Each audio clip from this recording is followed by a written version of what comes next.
The conversation today now is about HIV. And our conversation about HIV is an important one because after being involved with HIV for now nearly 35 years or so, there are certainly many conversations that are happening about what's working well for it, what's not working so well for it. So your next polling question is actually a word cloud. And let's go to the next one, Matt.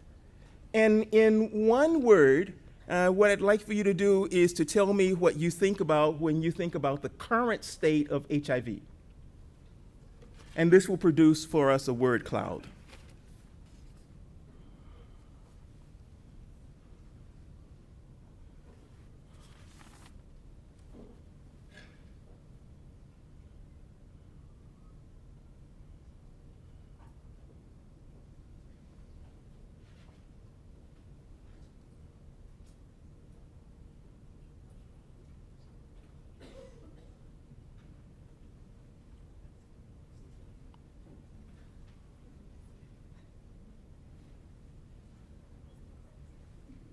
Clearly, the idea of those three things that I see circling around of stigma, improving, and chronic certainly is representative of many of the things that we are thinking about as we think about where we are with HIV right now.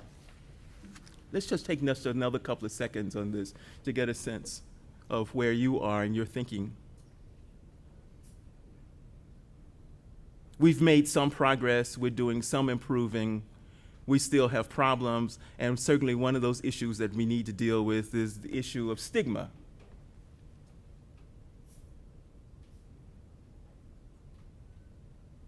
Thank you very much.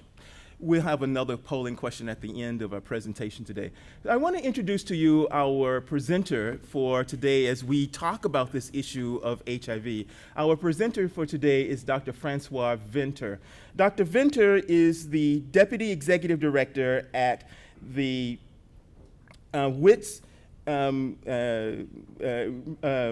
Reproductive Health and HIV Institute in Johannesburg. This institute is one of the leading multidisciplinary research institutes in Africa. Dr. Venter is also a lecturer at the Department of Medicine at the University of the Witwatersrand. He is also an honorary consultant at the Johannesburg Hospital. Dr. Venter is an international leader as well as a national leader, and in that role, he has served as the previous president of the Southern Africa HIV Clinicians Society, which is a group that has more than 3,000 members within that region. He sits on the UN AIDS Regional Treatment Forum for East and Southern Africa. Dr. Venter also served as the chairperson of the 5th Southern Africa AIDS Conference in 2001, and he has been named as one of the top influential leaders at the national level by the South African Institute of Health Care Managers in the year 2008. He's a regular contributor on papers and discussions about human rights and medical ethics. And he is a clinician, he is a researcher, he's a policymaker, he's a thought leader. In one thing that I read about him, it said that when Dr. Venter speaks, everyone listens. So I'm very glad to introduce to you Dr. Venter.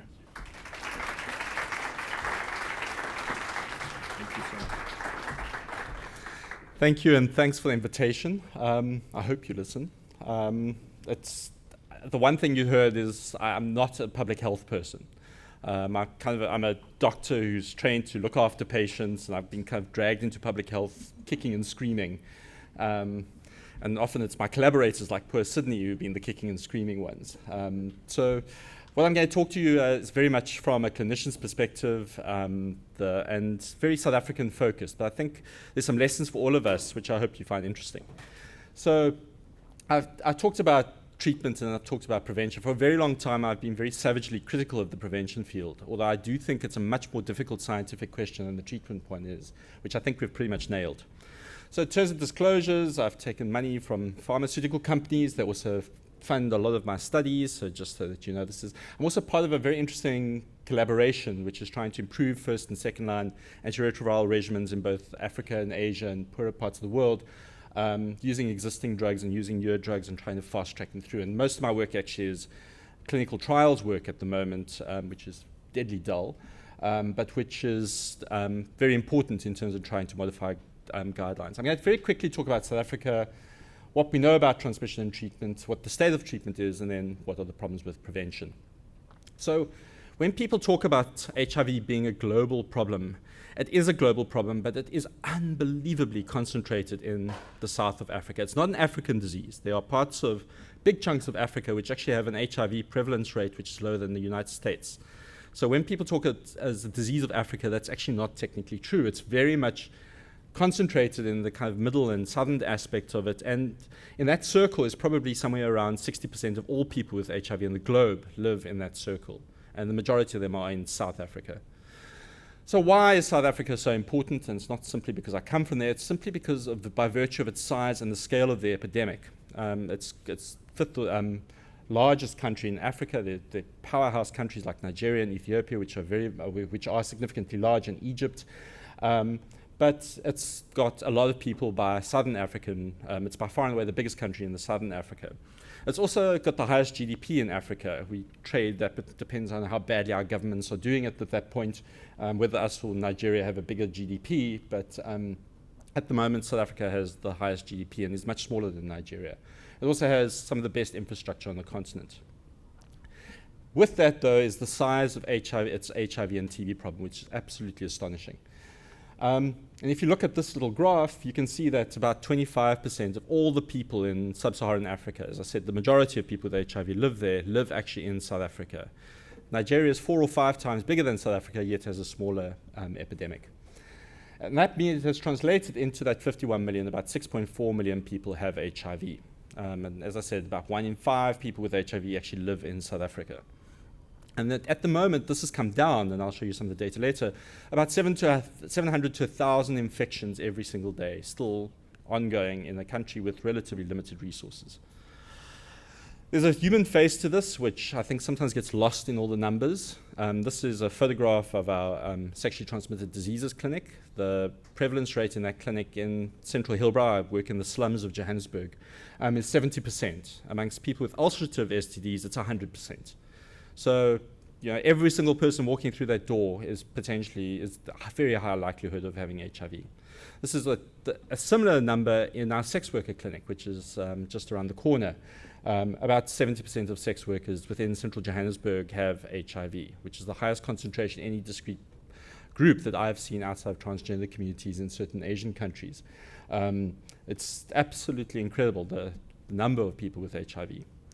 But then in the contraception clinic, where we have actually very, very good integrated contraception services in South Africa, among the young women attending there, it sits at around 30%. And then amongst the young women themselves, between the ages of 18 and 20, it's about 20% as well. So it's an absolute catastrophe, particularly amongst the youth.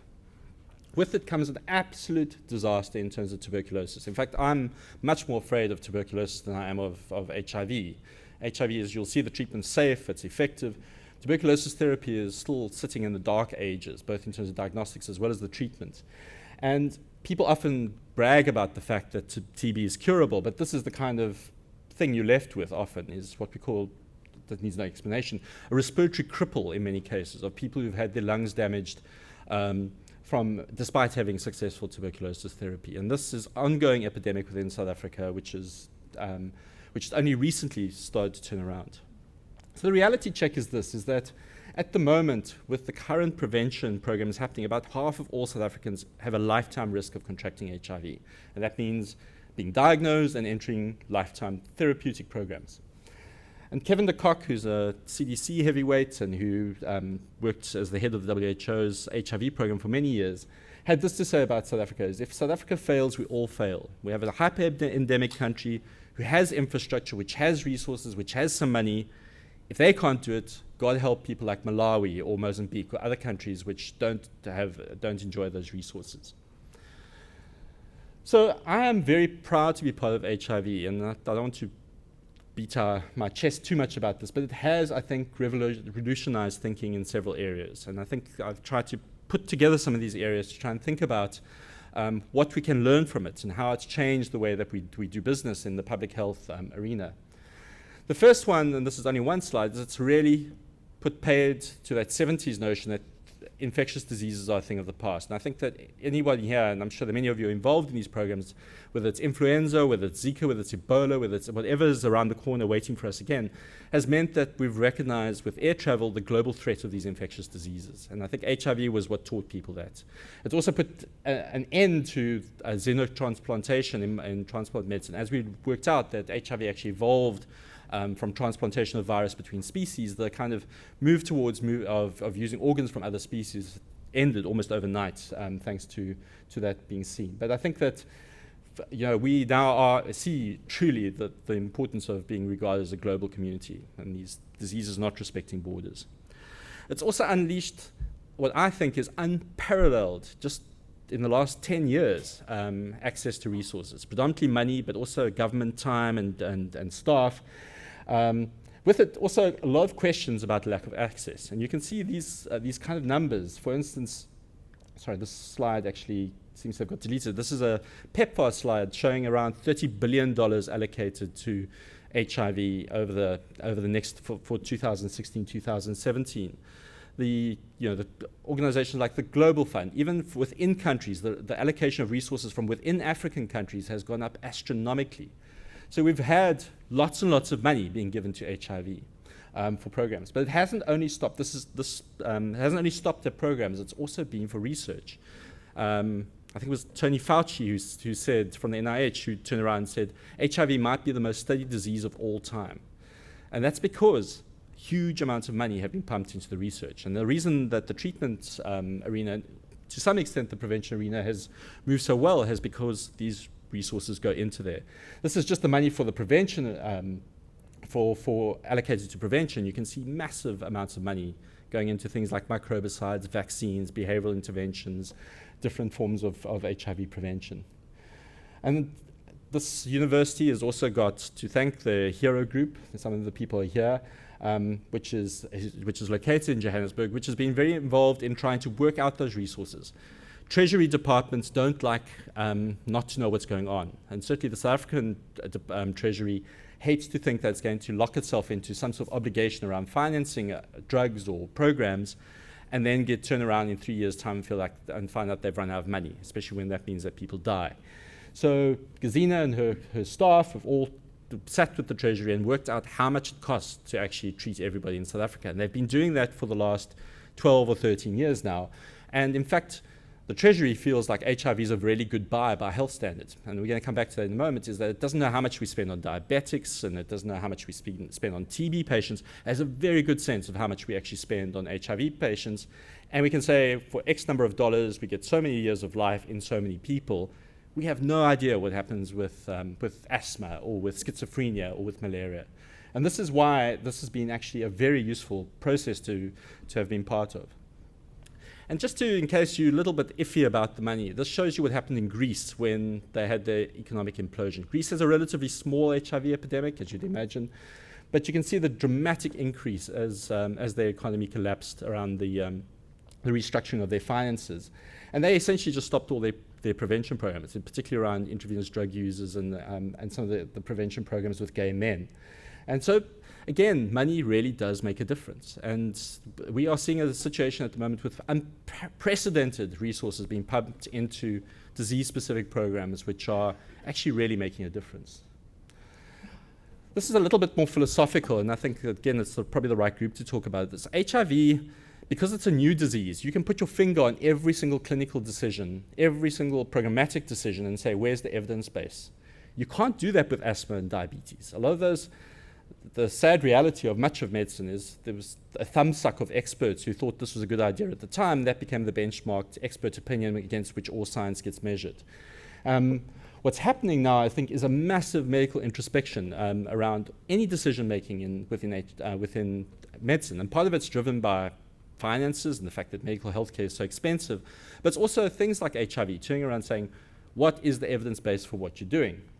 And I think something that always made me laugh a little bit is that is something that I'm seeing in HIV at the moment is you have to die of something. So when somebody tells me that something cuts something by 20%, the mortality is cut by 20%, I don't understand how that works.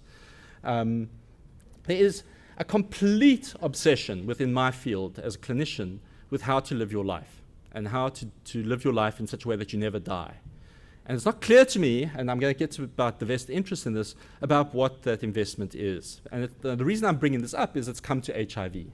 We have screening programs left, right, and center, and a tsunami of every other disease that now needs to be screened for within HIV from every vested interest group that got left behind in the past. And I think that that this lovely quote, which came from one of your bureaucrats, is actually really important. Is that a lot of it is a very moral veneer within clinical medicine and public health often, which is about taking the pleasure out of life. So what we have here is pretty much what's happened across developed countries. We have kind of wiped out infectious diseases, not completely eradicated, it's a very strong word, but until 40 or 50 years ago, people routinely in America and Europe used to die of TB and pneumococcus. And that has got better. Now we're tackling the so-called epidemic of chronic diseases, and we're getting to the stage where people are living into this kind of 87, 95-year-old group, which seems to be fairly set. And a lot of our work is to try and make sure that people live what's called the perfect life, so that hopefully they drop dead on a golf course at the age of 95 in perfect health. And seriously, I think that this has been a lot of what we've done in HIV. We've given people antiretrovirals and we've eradicated this, and now we're dealing with possibly this chronic disease outbreak. This introspection's been interesting because it's largely been led by doctors and scientists and people who publish in journals, who are columnists for journals like Science and Nature. So it's not as if it's the crackpot edge that's been publishing here, but certainly people are holding up, tackling pharma and the distortion of pharmaceutical studies, tackling where medicine gets some of its evidence based. I love this quote from this book, Bad Medicine, is that homeopathy outperformed medicine until the 70s. And it's not because homeopathy worked, it's just that medicine did so much harm until that point. And when we started doing head-to-head studies, trying to improve it, improve the way and looking at the evidence base, it was very clear how much harm we were doing during that period. And I'm constantly struck at my colleagues often posting on social media about how outrageous it is that so-and-so is flogging this and this product. They should be held accountable, and we as doctors know best. This book in particular, I can tell you, makes sure that the last person you would trust is your average clinician as to what they know best. There's a fascinating talk about the various anti-arrhythmia drugs that were used in the cardiology trials in the 80s and 90s, which was when I was training, showing that probably 7,000 Americans died because cardiologists wouldn't subject the drugs that they wanted to additional rigor simply because they knew the answer. And they were too arrogant to admit the fact that they didn't. So we have a long history of being wrong, and I think that we need to acknowledge that as the clinicians.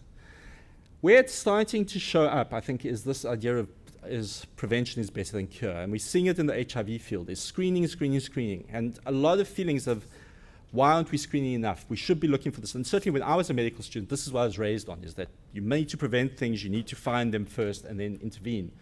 And I think that what we're seeing is more and more focus on how much damage gets done by screening programs that are not well thought through, or where the data's been not interrogated correctly. It's come now to HIV, and it's become routine. Now that we have all these healthy people wandering around, the doctors need something to do, so they're now starting to look for things and they need to go and screen. And I think we've seen, it's really interesting when I looked at some of these things which are routinely touted. I think this school, I'm sure, is aware of all the incredible controversy around routine mammograms, around PSAs. But these other things that I was taught at the bedside were just known truths, that you should be giving everyone a vitamin, that everybody should get their cholesterol sorted out. My university, which is entirely built on clinical trials around the treatment of mild hypertension, showed there was a large meta-analysis that showed that there was actually no benefit to it. And then now there have been subsequent studies challenging some of that. But we didn't actually know, that we just happily gave people drugs that made them dizzy. And then hormone replacement therapy. Any of the clinicians in the audience who had to deal with that disaster when hormone replacement therapy, and the kind of advice from the company is speak to your doctor. Like, what am I going to tell them? You did the study. So these kind of interventions have been, and I think what we've realized is there are so many undeclared harms that many women who had cancer, had false negative mammography, were reassured. Lots of people who found a false positive have been referred and had invasive and expensive therapy. And some of these procedures, when I gave this talk, as a variant on this talk, my dean came up to me and said his father had a raised PSA routinely, asymptomatic PSA, had a biopsy and died of complications of the biopsy. I wonder how many people we have to screen and save with a PSAs to save one life from a complication of a biopsy. And it's a really introspective thing that people just don't think through enough, I'd argue. Also, lots and lots of people make money. And again, I'm not going to need to tell this audience, anyone who's been in the American healthcare system and knows how much money gets extracted from you when you find something, knows the sort of way that the system works. I think what we often don't is how we collude with some of the most revolting parts of industry. The food industry, the diet industry, the gym industry, entire industry that makes you feel terrible about yourself. Is making money off that, off no science whatsoever, off bad, or even worse, bad science that we colluded in. And Dr. Oz, who I think is probably better known to you than it is to me, is a case in point, using and perverting medical science to do this. And these kind of grumpy editorials are recently coming out around things like diet studies and things, asking us for more useful data than stuff that's being used by the industry to actually take this all forward. I take this little study which came out of Nature, was a pretty picture, but which looked at weight and obesity, a complete obsession in the field of public health, certainly in my field, which demonstrated actually that the so-called BMI and normal ranges that we're looking at are probably wrong. And there's been studies subsequently to that pointing this. But I'm always amazed that there's nobody points to the fact that if you're very, very skinny and as you get older, you probably should be in some sort of forced feeding program if you're looking at these things.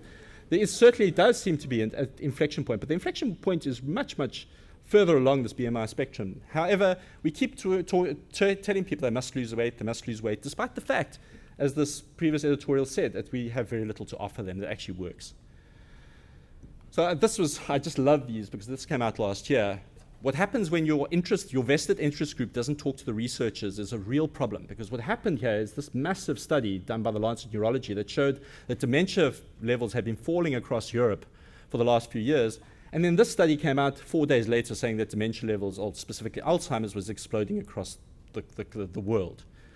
So who's right? And try a piece with this, and particularly in my country where there are very limited resources to deal with this, is how big is the epidemic? My grandfather died of Alzheimer's, so I'm not demeaning the disease. I'm just saying is that the level of which this disease actually exists is very difficult, particularly when you start having programs where people are easily screened, like in HIV. And I last one to feel is like, people keep telling me that when anyone uses the term tsunami when it comes to the disease process, I always pick up my ears because it's usually a vested interest. But what's happening in Mexico is a population that everybody tells me is getting fatter, has incredibly high rates of obesity, incredibly rates of hypertension, that there's this non-communicable disease storm coming. And again, I'm not quite sure how this got corrupted, but what's happened is that Mexico's life expectancy has steadily increased until last year, every single year, year on year. So it's been slowly going upwards despite the so-called epidemic. And you have to ask yourself what's going on there? Which of these diseases actually are impacting on people's life expectancy and quality of life? And certainly in South Africa, where everybody's now obsessed with these non-communicable diseases, you actually have to, I put this up a lot because I have to fight with the diabetes and endocrine people all the time to say that my disease is bigger than your disease all the time.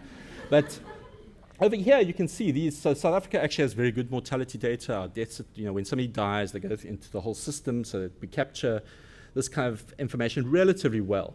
And you can see here, you have to actually go right down to number 4 to really put all the cardiovascular disease into a neat little bucket. And it's only then they lump renal disease and all the other stuff together.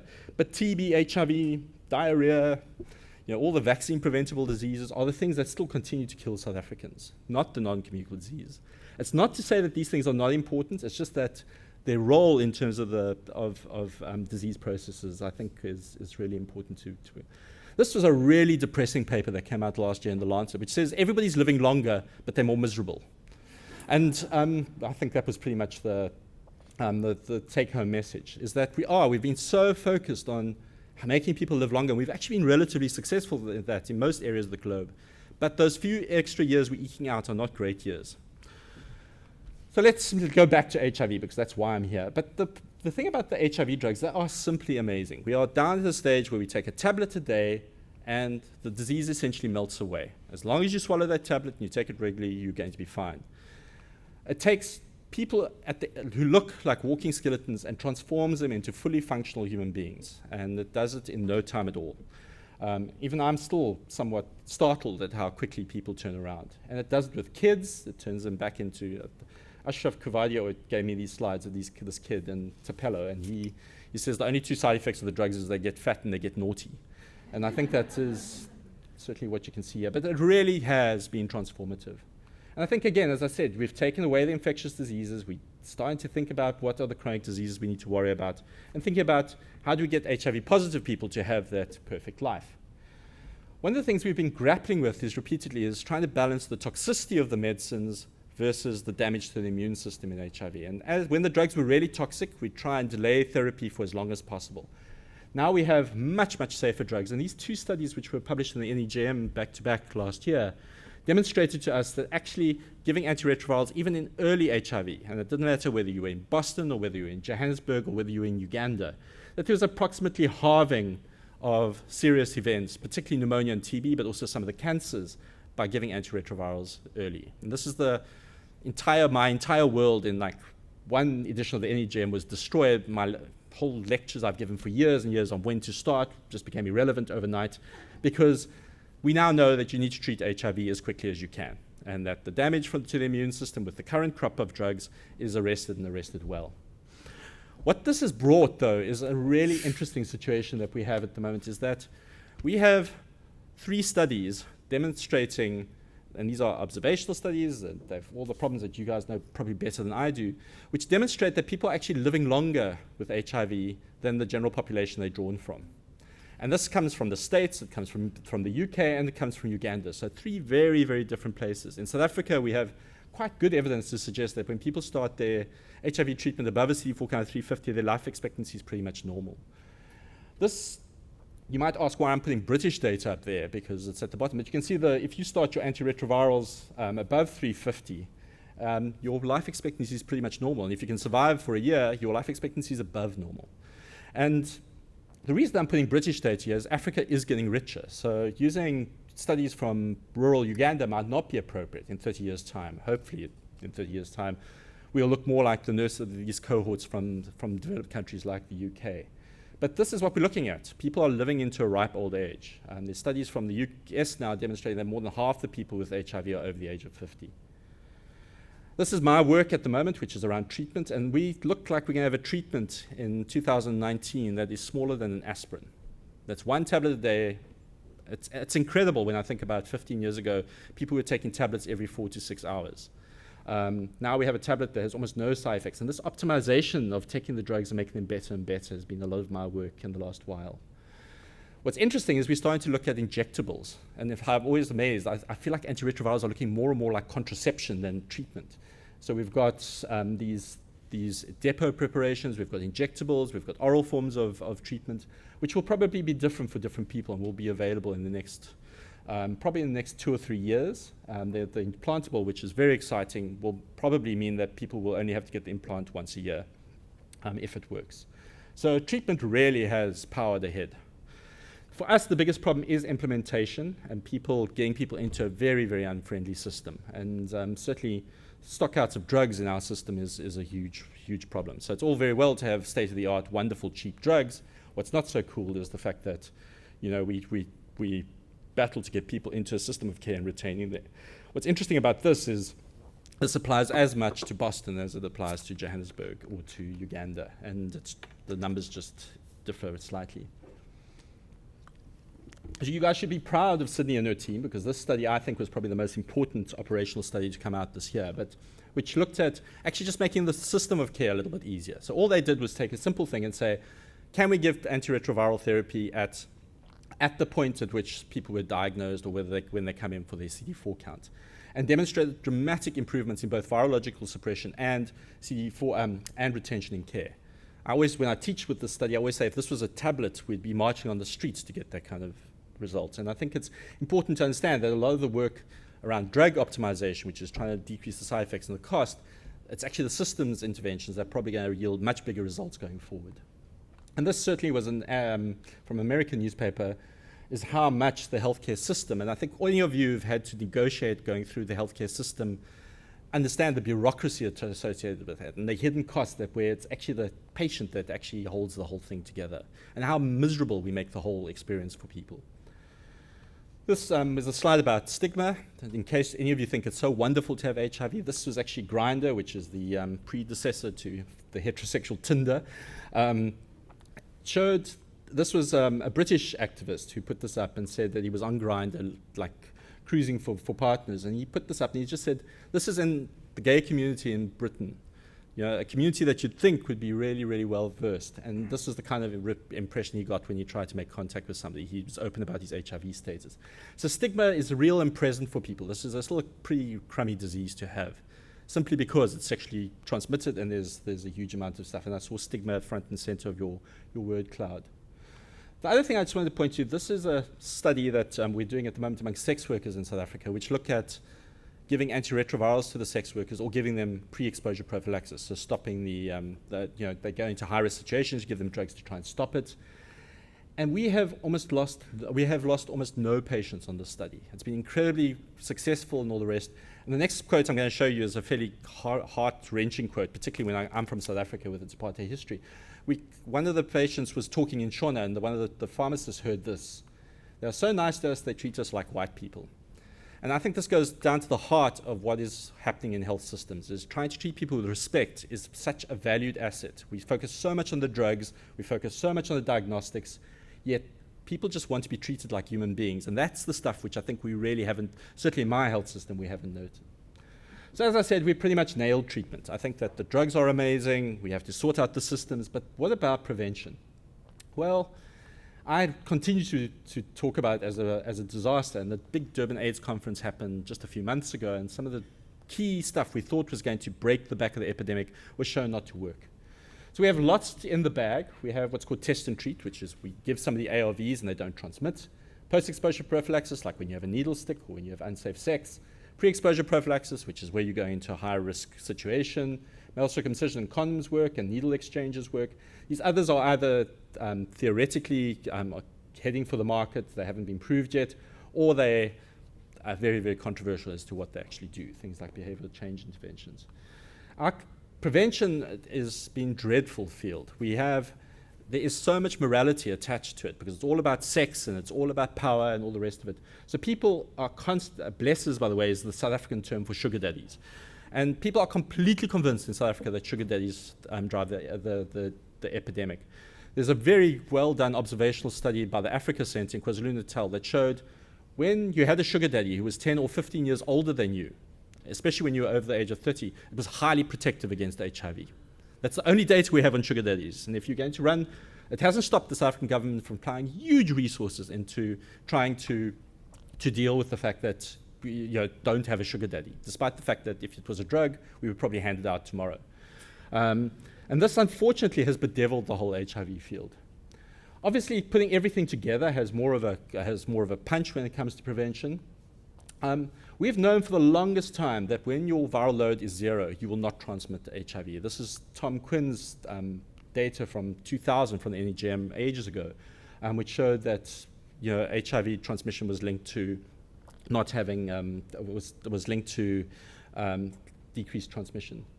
What Julio Montana has shown within some of the Canada and Vancouver is that the more antiretrovirals you get into a community, it seems there's a correlated decrease in new incident infections. And that's also been shown in San Francisco.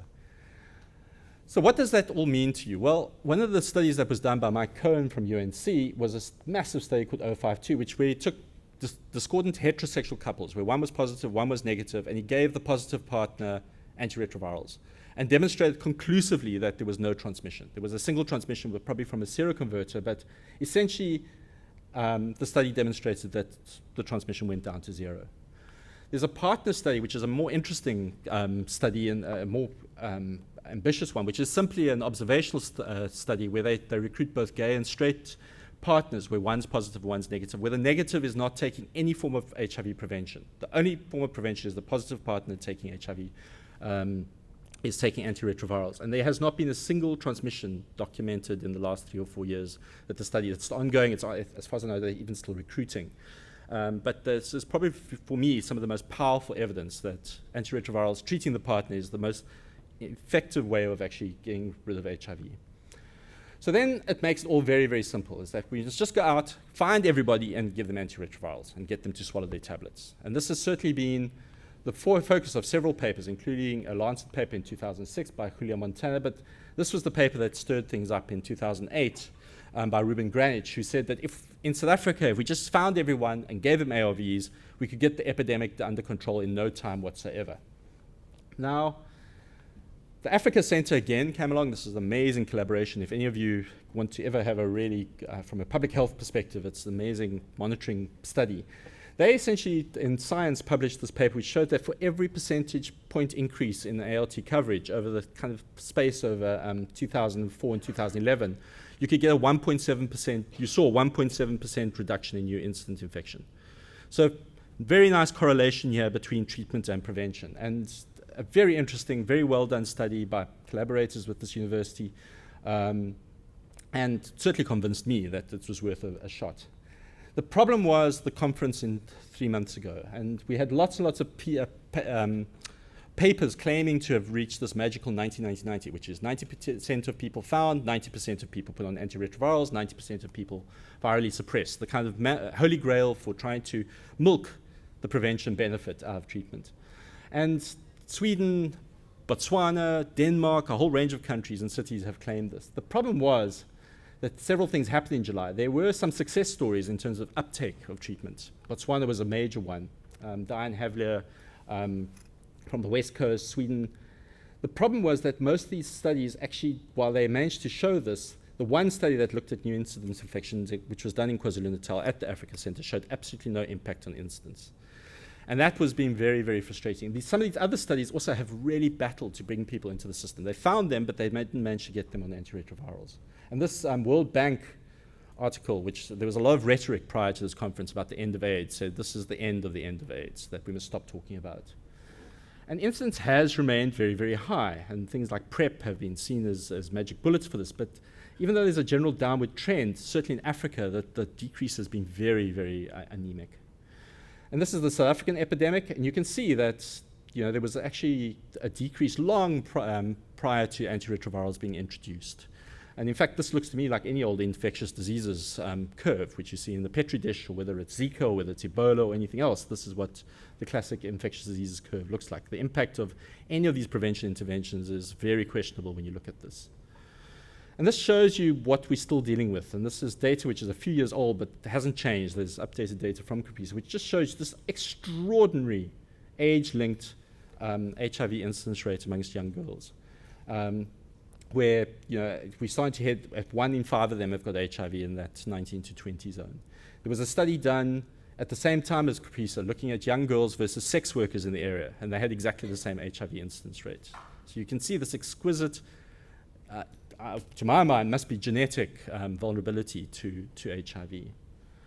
And Julio Montana, who's in Vancouver, pointed out to me that they've got 2 epidemics in Vancouver, one amongst gay men, one amongst intravenous drug users. Amongst intravenous drug users, they've almost taken away the epidemic. It's disappeared with widespread access to antiretrovirals. Amongst gay men, it's still going up. And this is a study that's just been released in Public Health England, demonstrating the same story. Even though they have great antiretroviral coverage, amongst gay men, the epidemic is still going up. So this throwing antiretrovirals at the problem hasn't been as simple as we'd think. So why is this? Well, we could be just missing men. Certainly in South Africa, amongst women just generally come to healthcare much better than men. We have the 1990 targets reached within South Africa amongst men for women. But for men, it's probably sitting around 60. And Jacob, who's in the audience, was raising with me just earlier about this, is the fact that maybe that's why we're missing it, that we're treating only one half of the epidemic in a predominantly heterosexual epidemic. Are there missing populations? Certainly the work I do is just largely amongst sex workers and amongst gay men. These populations are probably significant contributors, but they're a small minority of the overall epidemic. The epidemic's largely still amongst heterosexual people in stable relationships. But this is new data that's just come out. It's my second last slide, so we'll be on time. That's just been released. It hasn't been published yet, but from 2 separate studies demonstrating a cycle of infection in South Africa that I think is very, very interesting. And when they did this phylogenetic study where they followed the sexual networks and tracked the viruses and who infected who, ways which I can only guess at. As I said, in 2 different areas, and they showed pretty much the same data, which is this group of young women who are contracting HIV from men who are about 10 years older than them, but not in the kind of 30, 40, 50-year-old group, but certainly in the 20s. And there seems to be this vulnerability between the 17 to 23-year-old group of women having sex with these guys, contracting HIV, and then infecting their age-matched partners over here, who are then aging and closing the loop. Now, if this is true, it indicates why test and treat isn't working, because the initiation of antiretrovirals in women in South Africa and most of African countries is around the age of 32, and amongst men is around the age of 38, which means this group we're not getting the prevention benefit in the group who are largely seem to be driving the epidemic. So there's a lot of thinking about this, and this in some ways is quite good news, because it means we're not just trying to test and treat everybody. We can rather focus our energies on this 20-something group of people. There's a lot of discussion about what this means and whether it's true and whether we can believe these 2 studies, but it is interesting and something that might explain somewhat, along with Jacob's "we're just missing the men" theory. So I think, just to finish up, the biggest threat to treatment is really the current care provision models that we have. We really need something more creative, more innovative than what we've got, and certainly friendlier. And I think there's some thinking about, but not nearly the kind of creative thinking that we need. The drugs are wonderful. We're making incremental improvements there, but the care provision package is very, very old-fashioned. Prevention has a much bigger problem, and I think that's where the actual transmission process we're missing. We're missing fundamental science still in terms of the transmission process, and that we still need these more effective interventions. We've thrown drugs at people. It hasn't worked as dramatically as was predicted from the mathematical models, and I think that there's a lot of work that needs to be happening here. And then just to come back to my last thing is, this focus on the long life, we really need to think what we're subjecting our patients to, because it has a real impact on this. People do not want to be sitting in clinics having interventions that may not actually impact on their quality of life. And this, I think, for all of us is an important thing to think about when we're designing programs. And for me in the HIV world, certainly is one of the things I'm considering when starting to think about what does a proper clinical care system look like that will make people live good and long going into the future. Thanks very much.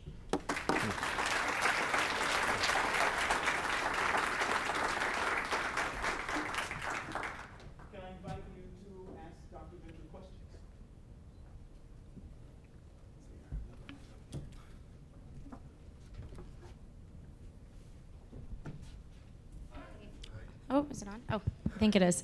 Hi, thanks so much for your talk. I was wondering why you think PrEP hasn't taken off more, because it is such an amazing form of prevention. Why hasn't it taken off more in groups that are especially vulnerable to HIV? So PrEP is pre-exposure prophylaxis for the people who don't know, and this is we give people in high-risk situations. Traditionally, it's been for discordant couples, for intravenous drug users, and for gay men. The group who really need it, as you can see it from there, are adolescent girls. Certainly in my situation, in the States, the PrEP does appear to be taking off now, but it's taken a couple of years to get there. So I think there's a tipping point in terms of the community. In our sex worker cohort, where we've offered PrEP, once we've gone through the system of actually getting them the creatinine clearance, all the blood tests that need to be done, the uptake is over 90%.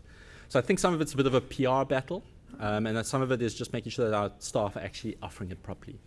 So it isn't the easiest intervention from a programmatic perspective, but it certainly is highly effective. In our sex worker program, we haven't had a single transmission of HIV on PrEP, so, which is quite astonishing when you think the prevalence is 70%. So the circulating HIV rates are very, very high.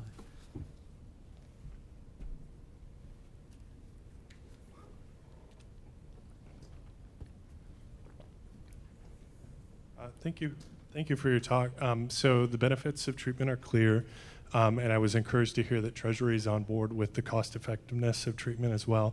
However, I thought of this 2010 report by Muhib, Guthrie, and Case that painted a kind of bleak picture for South Africa's future, where that even if the country doubled what it spends now in terms of treatment and prevention, by 2031, there would still be 5 million more infections. How does that square with some of the things that you mentioned? And then secondly, you had this interesting slide at the end of the talk about this cycle and the particular vulnerability and spread that young women might be playing in this story. And within sociology, which is the discipline I come from, there's a book by Senyu Majola that has talked about this. It's HIV and the Making of the Modern African Woman.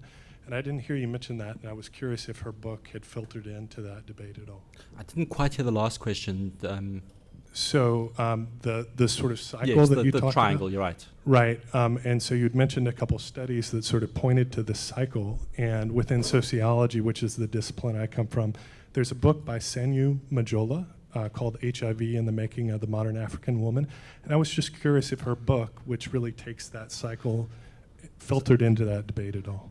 So the first paper you mentioned, the field has changed so quickly in terms of the cost of the program that it's almost anything that was published more than 3 years ago is almost out of date. In fact, just in the last 3 weeks, the cost of the drugs, their mechanisms, but that look like we'll be able to halve that. And people like Sydney's, for instance, start on the same day will cut costs as well indirectly. So it's a kind of a moving target. Also, the incident data that I was showing you is there's some skepticism about how accurate that is. So it's quite difficult to even model how many people are going to be around or being infected in 10 years' time. Your question about the sociology, I think, is really important. Some of the best books I've read about HIV have actually come from anthropologists who've immersed themselves in the field and challenged quite conventional thinking about gender roles and things like that around HIV. Things like the Lobola system, which is the kind of, and the way we think about that. And I think that there's a lot of work that needs to be done in that field to actually understand that little triangle, because how people have sex and who they have sex with, everyone's very interested, except they don't do the work to actually understand the motivations behind it. And I think that if we'd done that 30 years ago, we would have been a lot further along than if we'd invested in a whole lot of quite complicated microbicide studies that are probably going to give us a somewhat effective product now, 10 years later. So I agree with you. I think it's the stuff that... There's really another amazing book called Love in the Time of AIDS, which is about those gender relations and how money gets circulated within poor communities, which I think is probably much more interesting and much more useful than some of the kind of research I've been involved in.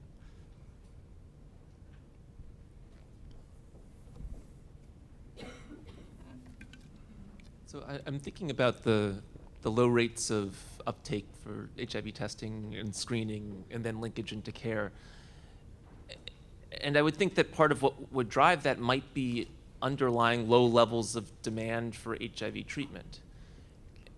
And in spite of the studies showing that earlier treatment is beneficial, this may be a perfectly rational and reasonable response. If you look at the absolute numbers in those studies, starting treatment early averts approximately 1 serious morbid condition per 100 person years on treatment. And that's not nothing. It's important, but for someone who's facing very large costs of care seeking and so on, this may be, that may be a major deterrent. And so I guess my question is whether, given that the major benefits are prevention benefits from starting early, are we telling people that? Are we actually, and some of this is coming out of the partner study, but are we actually telling people, get on so you can protect your partner, or are we still sort of scared to give people that information because we think they'll stop using condoms? You make a very good point. One of the interesting things about the 052 study, which is where the reason to take treatment in that study, there were at that time no proven benefits of starting your ARVs above 350. The adherence rates were unbelievably high, simply because people were told, you're going to protect your partner. They were told, we don't know the benefits to you and we don't think they're big. So I think that's something amazing. What was fascinating at the same time is the PrEP studies were happening, the initial ones here in the States, had very, very low adherence rates. So I'll take treatment to protect my partner, I won't take treatment to protect me. And there's something kind of nice and human about that in some weird way. Having said that, I don't think it has been promoted enough.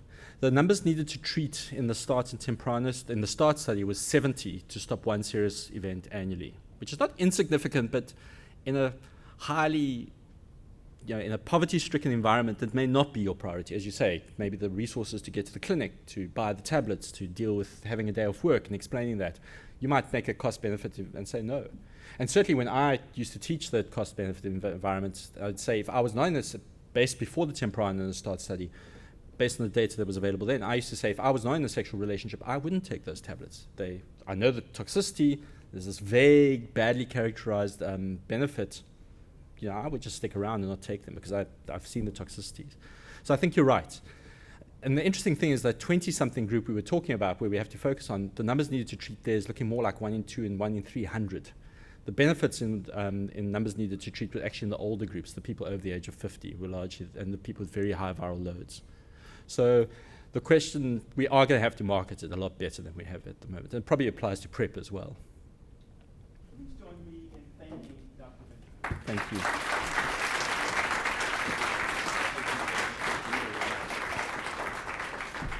We have one more question for you to answer for our polling question. You're still on our guinea pig thing, but this certainly grows out of the conversation we've just been having.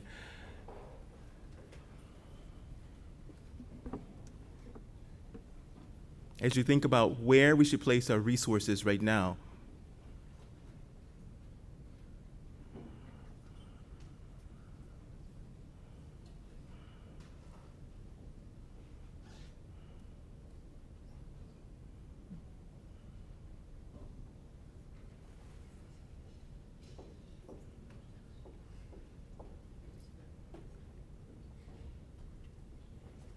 certainly builds on the things that Dr. Venter has just been talking to us about, of improving our prevention efforts, as well as addressing the issue that you identified in the word cloud of thinking about stigma.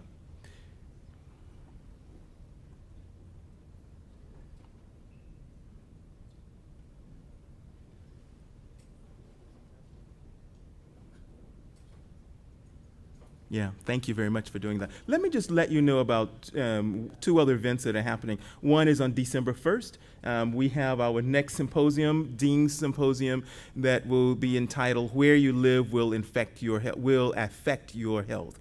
It will be an excellent presentation. I invite you to come to that.